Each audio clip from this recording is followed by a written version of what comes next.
Log on to patreon.com/Dane Calloway or paypal.me/Dane Calloway to support me, my channel, and my content. Any amount is very much appreciated, and I humbly thank you. By demand, merchandise is now available at I'mJustHereToMakeYouThink.com.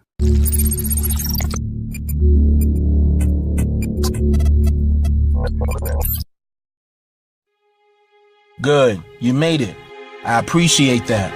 I take it that you have watched part 1 before you landed on this video, because there is so much more correlating information to cover concerning this topic.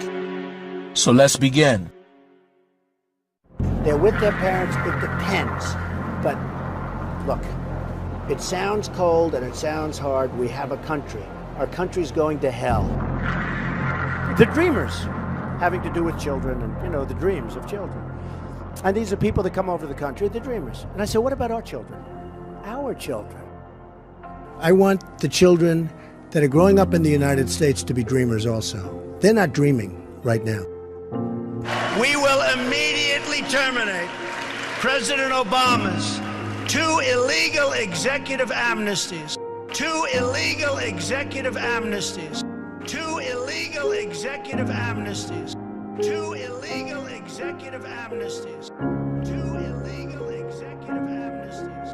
2 illegal executive amnesties. This is a horrible story. A 14-year-old Texas girl has been missing since 2010. She ran away from home in the fall of 2010 after her grandfather died and her parents were recently divorced. She was obviously distraught. She ended up in Houston where she was arrested for shoplifting. She was arrested by the Houston police. She gave a fake name. You're a teenager, you don't want to go back home, or you're afraid, or whatever it is. The name she gave was apparently, coincidentally, the name of a 22-year-old woman from Colombia who was an illegal immigrant and on some list. You know, this is the dirty little secret they don't tell you when they start talking about all the illegal immigrants in this country. The Immigration and Customs Enforcement people took the girl's fingerprints, but never confirmed her identity before they deported her to Colombia.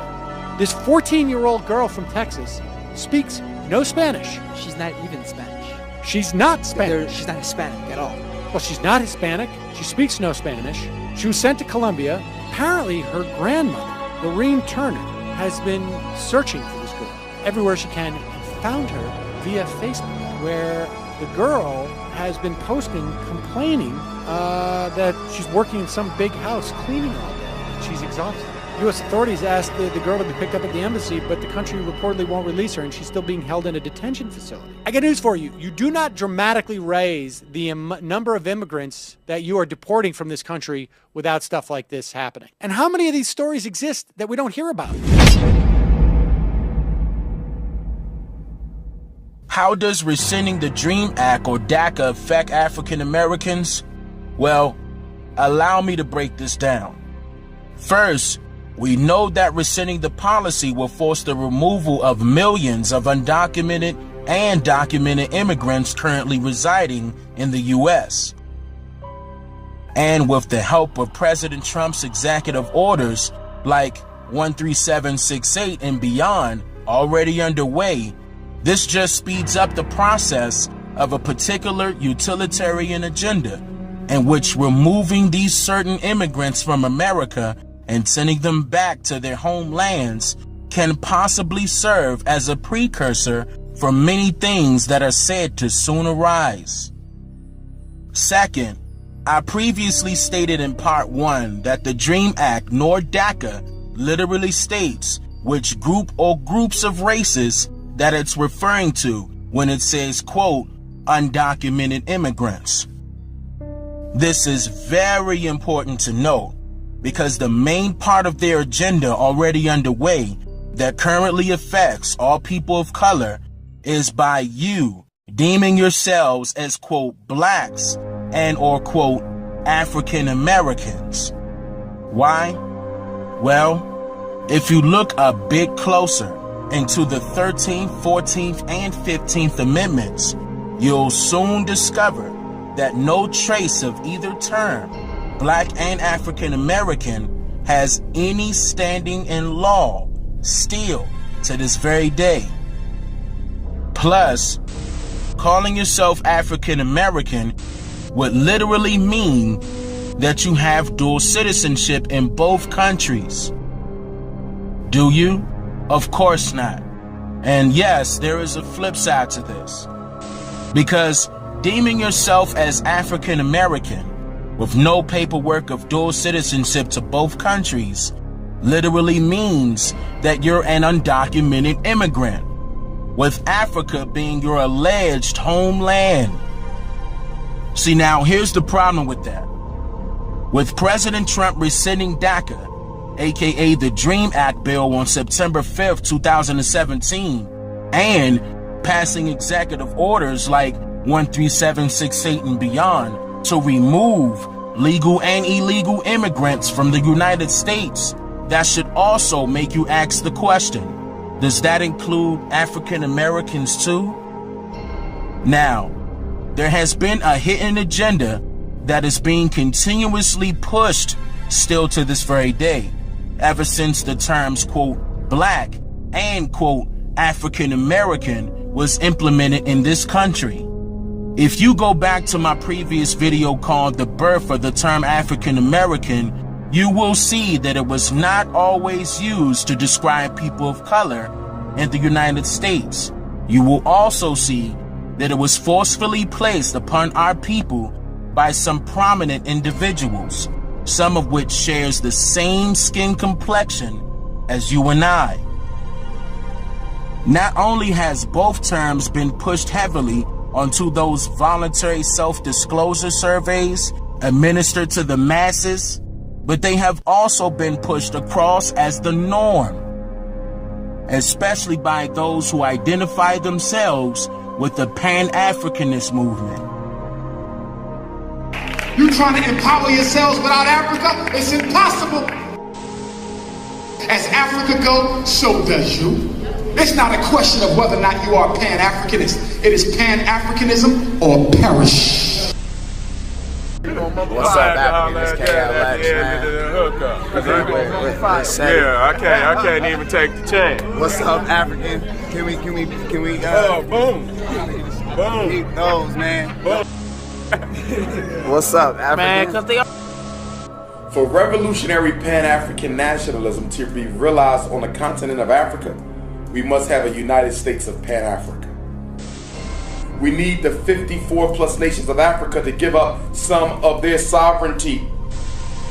One government, one military force, one educational system, one cultural system. I gotta take over the school to recondition the minds of the children. I gotta take over the school to recondition the minds of the children. Brainwashing our people, and especially our youth, by certain self-proclaimed conscious individuals who gets a check for promoting this demonic propagandic agenda surrounding the manipulative, one-directional formatted belief system that our people was somehow linked to and somehow, some way, allegedly originated from the continent of Africa.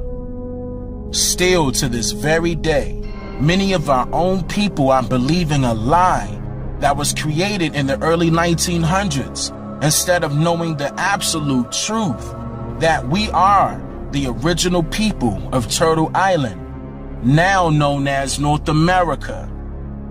As I stated many times before, we are indigenous to this land, and the slave trade story was actually told to us in reverse.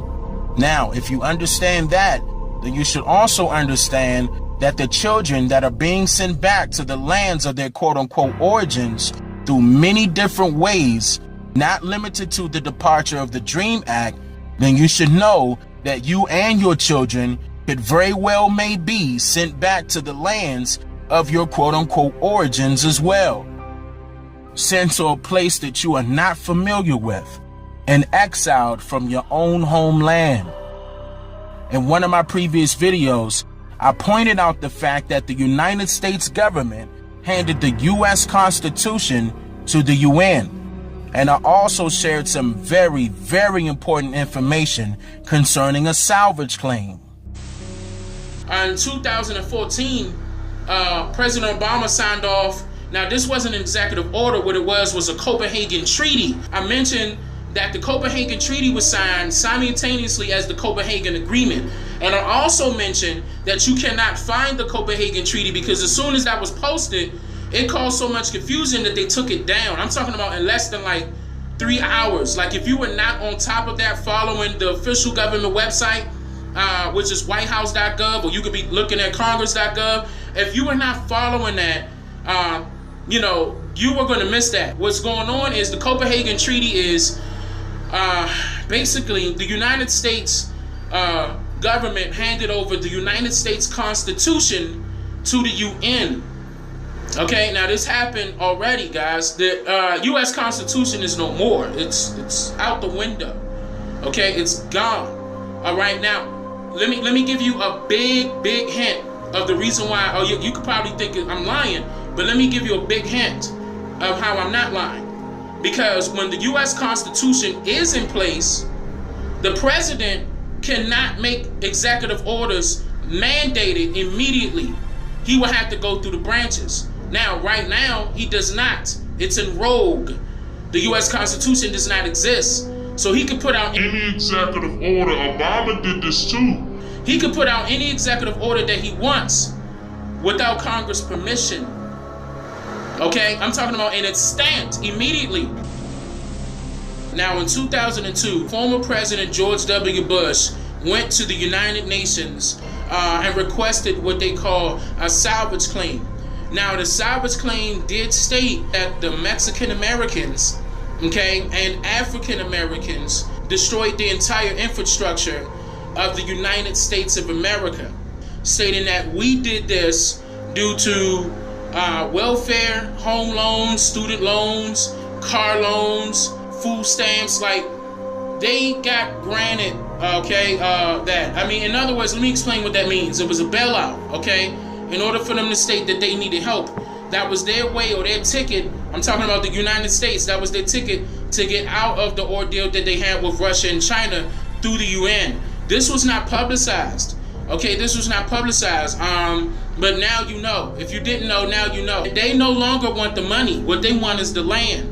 All right, so what's being requested or demanded rather now is the land. But let me get back to what I have to do. That's what this ordeal is about, for real. These countries are battling over land. It's not even about money no more. President Bush did that, and the UN granted that to him, granted him that. So in other words, he got granted permission to remove African Americans and Mexican Americans from the United States. See, this is not a game, guys. This is going on now.